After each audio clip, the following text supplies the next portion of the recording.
Hello, law school community. This is SU Law Techno. Be informed, be empowered, be in the know, techno. In this video tutorial, we'll show you how to use the Hella Yella Power Charger. This power charger can be checked out at the Law Library Information Desk with your Access ID. Let's show you what's inside the package. One Hella Yella Power Charger, one multicolored one-to-many medium power interface cable with USB-C, Lightning, micro USB, one black 140-watt USB power cable, and MagSafe adapter. This provides you the ability to charge your phones, tablets, and laptops up to 140 watts, which covers most laptop power requirements after 2021. And for MacBooks, even have a MagSafe adapter. Cool, right? So how to use it? Easy peasy, lemon squeezy.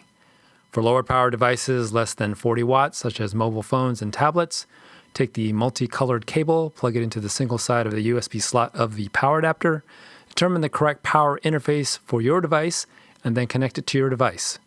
For Mac or Windows laptops after 2021 that use the USB powered interface, simply use the black 140-watt cable, making sure you plug the USB-C cable and the USB power adapter slot, and then the other end to your laptop's USB interface.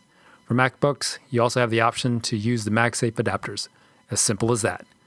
Once you finish, return all items to the Law Library Information Desk to avoid email reminders to return the power adapter kit. Thanks for watching. Techno, be informed, be empowered, be in the know, techno.